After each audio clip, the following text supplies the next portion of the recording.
Hello friends, welcome to Ramnath கூரக்கடை kitchen. இன்றைக்கி நம்ம பார்க்க போகிற ரெசிபி பார்த்திங்கன்னா ரொம்ப ஹெல்த்தியான ஒரு துவையல் ரெசிபி தாங்க பார்க்க போகிறோம். வர கொத்தமல்லி துவையல் எப்படி செய்கிறது தாங்க பார்க்க போகிறோம்.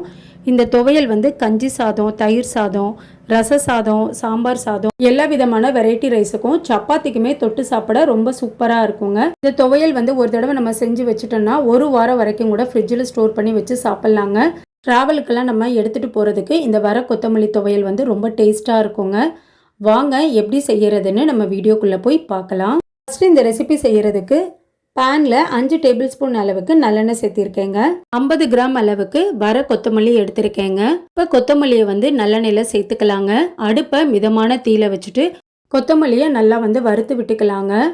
கொத்தமல்லி நல்லா செவந்து வந்துடணுங்க, கருக விட்டுறக்கூடாது, இல்லைன்னா துவையல் கசந்த மாதிரி இருக்குங்க. இப்போ இது கூட நம்ம காரத்துக்கு வரமிளகா சேர்த்துக்கலாங்க. நான் 10 அளவுக்கு வரமிளகா எடுத்திருக்கேங்க. நீங்கள் உங்கள் காரத்துக்கு தகுந்த அளவுக்கு கம்மியாகவோ அதிகமாகவோ சேர்த்துக்கோங்க. இந்த துவையலுக்கு காரம் கொஞ்சம் அதிகமாக இருந்தால் டேஸ்ட்டு நல்லா இருக்குங்க.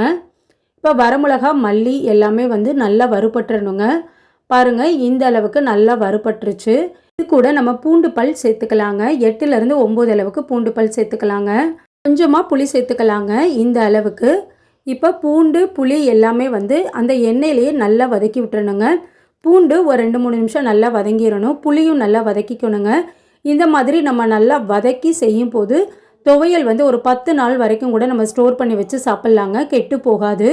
ட்ராவலுக்கும் எடுத்துகிட்டு போகும்போது ரொம்ப டேஸ்ட்டாக இருக்குங்க, சீக்கிரமும் கெட்டு போகாது. இந்த மாதிரி ட்ரை பண்ணி பாருங்கள். இப்போ ஒரு 4-5 நிமிஷம் கிட்ட நல்லா வதக்கியாச்சுங்க. இந்த அளவுக்கு நல்லா வதங்கினதுக்கப்புறம் இது கூட ஃப்ரெஷ்ஷான கருவேப்பிலை கொஞ்சம் சேர்த்துக்கலாங்க.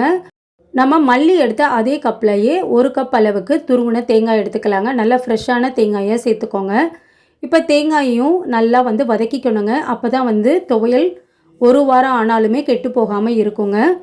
இப்போ ஒரு 4-5 நிமிஷம் கிட்டேயே மிதமான தீயில வச்சு தேங்காயை நல்லா வதக்கி விட்டாச்சுங்க. இப்போ இந்த அளவுக்கு தேங்காய் துருவல் நல்லா வதங்கினதுக்கப்புறம் ஸ்டவ்வை ஆஃப் பண்ணிவிட்டு நல்லா ஆற வச்சுக்கலாங்க. நல்லா ஆற வச்சுட்டு அரைக்கும்போது ஒரு வாரம் வரைக்கும் கூட ஸ்டோர் பண்ணி வச்சு சாப்பிட்லாங்க. வரமல்லி நல்லா ஆறிடுச்சுங்க. மிக்ஸி ஜாரில் சேர்த்துட்டேன். துவையலுக்கு தேவையான அளவு உப்பு சேர்த்துக்கலாங்க.